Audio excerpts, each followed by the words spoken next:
Delta weatherman வானிலை ஊடக நேயர்களுக்கு வணக்கம். இன்றைய காணொளியில அந்த தென் மாவட்டங்கள் அதீத பேரிடர் மழை குறித்து தான் பார்க்க இருக்கிறோம். அதே போல தூத்துக்குடி, திருநெல்வேலி மாவட்டங்களை பேரிடர் பாதித்த மாவட்டங்களாக தமிழக அரசு உடனடியாக அறிவிக்க வேண்டும் என்ற ஒரு கோரிக்கை காணொளி தான் இந்த காணொளி. அதற்கான காரணங்கள் நம்ம பார்ப்போம். எதனால பேரிடர் பாதித்த மாவட்டங்களாக தூத்துக்குடி, திருநெல்வேலி மாவட்டங்களை அறிவிக்க வேண்டும் அப்படின்னு பார்த்தீங்கன்னா, முதன்மையாக இந்தியாவில் இதுவரைக்கும் கடலோர பகுதிகளில் 24 மணி நேரத்தில் அதிகபட்சமாக மழை பதிவான விவரங்களை பார்ப்போம். இதற்கு முன்னதாக 2005ஆம் ஆண்டு ஜூலை 27ஆம் தேதி மும்பை மாநிலம் மும்பை விமான நிலைய பகுதிகளில் 94 சென்டிமீட்டர் மழை பதிவானது. அதுதான் இதற்கு முன்பு 24 மணி நேரத்தில் கடலோர பகுதிகளில் அதிகபட்சமாக பதிவான மழையின் அளவு. தற்போது பாத்தீங்கன்னா தூத்துக்குடி மாவட்டம் காயல்பட்டினத்துல 24 மணி நேரத்துல 95 சென்டிமீட்டர் மழை பதிவாயிருக்கு. குறிப்பாக 2 நாட்கள், அதாவது டிசம்பர் 17, 18 ஆகிய 2 நாட்கள்ல 116 சென்டிமீட்டர் அளவிற்கு மழைப்பொழிவு பதிவாயிருக்கு. இது முதன்மையாக இதை நம்ம பார்க்கணும். அதே போல மும்பை, சென்னை போன்ற பகுதிகள் அவ்வப்போது மிக கனமழை, அதிகனமழை சந்திக்கும் ஒரு பகுதி.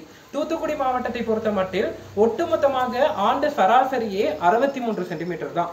அப்படி இருக்கும் பட்சத்துல ஒரு 63 சென்டிமீட்டர் ஒரு வருடத்துல பெய்ய வேண்டிய இடத்துல ஒரே நாள்ல 95 சென்டிமீட்டர் அப்படிங்கிறது மிகவும் பெரிய ஒரு பேரிடரான ஒரு மழைப்பொழிவு அப்படின்னு எடுத்துக்கலாம். இதற்கு முன்னதாக வரலாற்றுல தூத்துக்குடி, திருநெல்வேலி உள்ளிட்ட மாவட்டங்கள் இது போன்ற ஒரு மழைப்பொழிவை சந்தித்ததே கிடையாது. ஒரு மேற்கு தொடர்ச்சி மலைப்பகுதிகளான மாஞ்சோலை, ஊத்து, நாலுமுக்கு போன்ற பகுதிகள் எல்லாம் அதீத கனமழை அவ்வப்போது நிகழும். ஒரே நேரத்துல தூத்துக்குடி, திருநெல்வேலி போன்ற மாவட்டங்கள்ல கடலோர பகுதிகளிலையும் அதீத கனமழை, மேற்கு தொடர்ச்சி மலைப்பகுதிகளிலையும் அதீத கனமழை அப்படிங்கிறது இந்த முறைதான் நிகழ்ந்திருக்கு. இது ஒரு இரண்டாவது காரணம். அதே போல ஒட்டுமொத்தமாக தூத்துக்குடி, திருநெல்வேலி மாவட்டங்கள்ல டிசம்பர் 17, 18 ஆகிய 2 நாட்களை எடுத்துக்கொண்டால் தூத்துக்குடி மாவட்டத்தின் காயல்பட்டினத்தில் 116 சென்டிமீட்டர் மழையும், திருச்செந்தூரில் 92 சென்டிமீட்டர் மழையும், ஸ்ரீவைகுண்டம் பகுதிகளில் 79 சென்டிமீட்டர் மழையும், மூளைக்கரைப்பட்டியில் 73 சென்டிமீட்டர் மழையும், மாஞ்சோலையில் 72 சென்டிமீட்டர் மழையும் பதிவாயிருக்கு. ஒட்டுமொத்தமாக தூத்துக்குடி, திருநெல்வேலி மாவட்டங்கள்ல பரவலாக அதீத கனமழை பதிவாயிருக்கு. வரலாறு காணாத ஒரு மழைப்பொழிவை சந்திச்சிருக்கு தூத்துக்குடி, திருநெல்வேலி மாவட்டங்கள். அனைத்து விதமான நீர்நிலைகளும் அதிகரிச்சிருக்கு.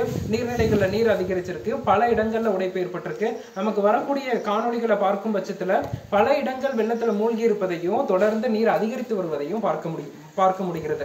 அதே போல தூத்துக்குடி, திருநெல்வேலி மாவட்டங்கள், தூத்துக்குடி மாவட்டத்தின் காயல்பட்டினம், குலசேகரப்பட்டினம், ஸ்ரீவைகுண்டம், சாத்தான்குளம் போன்ற பகுதிகள்லாம் ஒட்டுமொத்தமாக துண்டிக்கப்பட்டிருக்கு. இதுவரைக்கும் நமக்கு ஊடகங்களிலோ இல்ல வேறு எந்த ஒரு காட்சி ஊடகங்கள்லயோ இல்ல வலைதளங்கள்லயோ அந்த மாவட்டங்களின் நிலை என்ன அப்படிங்கிறதே தெரியாத ஒரு நிலை இருக்கு. பல்வேறு ஊர்கள்ல முதல் தலைமுறைக்குமே வெள்ள நீர் சூழ்ந்திருக்கும் நிலையை பார்க்க முடிகிறது. அதாவது ஒரு கட்டிடங்களே அடித்து செல்லப்படுகிறது வெள்ளத்துல. அது போன்ற ஒரு நிலை ஏற்பட்டிருக்கு. தூத்துக்குடி மாவட்டத்தை பொறுத்த வரைக்கும் பெரிதாக விவசாயம் இல்லாத ஒரு மாவட்டமாக இருக்கும் காரணத்தினால அங்க செம்மறி ஆடு, மாடுகள் போன்ற கால்நடைகள் வளர்ப்பு அதிகம். இது முன்னதாகவே எச்சரிக்கை கிடைக்காததன் காரணமாக 200-300 ஆடுகள் வளர்த்த அந்த ஆட்டு பண்ணை, மாட்டு பண்ணைகள் எல்லாம் அதீதமான ஆடு மாடுகள் வெள்ளத்துல அடித்து செல்லப்பட்டிருக்கு. இது போன்ற கால்நடைகள் இழப்பு அதிகமாக இருந்திருக்கு. மனிதர்களின் உயிர்களும் இப்ப தற்போது கிடைத்திருக்கும் தகவல் படி வெள்ளத்துல மூழ்கி 2 பேர் உயிரிழப்பு, மின்சாரம் தாக்கி பாதிப்பு, இது போன்ற உயிரிழப்புகளும் அடுத்தடுத்து அதிகரித்து கொண்டே இருக்கிறது. இது போன்ற ஒரு சூழல்ல தூத்துக்குடி மாவட்ட மக்கள் ஒரு அசாதாரணமான ஒரு நிலையை, அதாவது வரலாறே கண்டிராத ஒரு மழைப்பொழிவை பார்த்திருக்காங்க. 24 மணி நேரத்துல 95 சென்டிமீட்டர் ஒரே இடத்துல மழைப்பொழிவு பதிவாகல. ஒட்டுமொத்த மாவட்டத்திலையுமே மழைப்பொழிவு பதிவாயிருக்கு. ஒட்டுமொத்த மாவட்டமுமே மழைப்பொழிவு அதீத மழைப்பொழிவை சந்திச்சிருக்கு. இதன் காரணமாக தற்போது இருக்கக்கூடிய நிலையை, சூழலை கருத்தில் கொண்டு தூத்துக்குடி, திருநெல்வேலி மாவட்டங்கள் பேரிடர் பாதித்த மாவட்டங்களாக தமிழக அரசு உடனடியாக அறிவிக்க வேண்டும். தேவையான நிவாரண பணிகளை முழு வீச்சில் ஈடுபடணும். தற்போது முதலமைச்சர் டெல்லி சென்றிருக்கிறார்கள். தமிழகம் திரும்பியவுடன் உடனடியாக தூத்துக்குடி மாவட்டங்களுக்கு செல்ல வேண்டும் என்ற ஒரு கோரிக்கையும். ஏன்னா முதலமைச்சர் போன்றவர்கள் செல்லும் பட்சத்தில் தான் அங்க இருக்கக்கூடிய மக்களுக்கு ஒரு நம்பிக்கை என்பது வரும். அதே போல தனது உடைமைகளையும் இழந்திருக்காங்க. இருக்கக்கூடிய அனைத்து விதமான ஆதார் கார்டு போன்ற அவர்களது பள்ளி சர்டிபிகேட் இது போன்றவற்றையும் இழந்திருக்காங்க. இதற்கெல்லாம் முகாம் அமைத்து ஒட்டுமொத்தமாக பேரிடர் அறிவித்து அவர்களுக்கு தேவையான முன்னெச்சரிக்கைகளை செய்யணும். மத்திய அரசும் தூத்துக்குடி, திருநெல்வேலி மாவட்டங்களுக்கு தேவையான நிவாரணங்களை அறிவிக்க வேண்டும் என்ற ஒரு கோரிக்கையை நான் இந்த காணொளி மூலமாக நான் பதிவு செய்து கொள்கிறேன். இதை அரசியலாக்க வேண்டாம். வானிலை துறையில இது போன்ற ஒரு நிகழ்வை தமிழகம் இல்ல ஒட்டுமொத்த இந்தியாவின் கடலோர பகுதிகளுமே சந்திக்கல. அதுவும் தூத்துக்குடி மாவட்டத்தை பொறுத்த வரைக்கும் மிக கனமழை பெய்யாத ஒரு மாவட்டம், அதீத கனமழை பெய்யாத ஒரு மாவட்டம். அந்த மாவட்டத்துல ஒரு வருடம் பெய்ய வேண்டிய மழையுடன் சேர்த்து அதையும் தாண்டிய மழைப்பொழிவு பதிவாயிருக்கு. அதுவும் ஒரே நாள்ல 24 மணி நேரத்துல. அது ஒரு பகுதியில இல்லாம கடலோரத்திலையும் மழை, மாநகரிலையும் மழை, மேற்கு தொடர்ச்சி மலை பகுதிகளிலும் மழை அப்படிங்கிற ஒரு அரிதான ஒரு நிகழ்வு நடந்திருக்கு. நம்மள்ட்ட இருக்கக்கூடிய டேட்டாஸ் படி பாத்தீங்கன்னா கடந்த 200 ஆண்டுகள்ல இல்லாத மழை ஒட்டுமொத்த இந்தியாவின் கடலோர பகுதிகளிலையும் பெய்யாத மழைப்பொழிவு.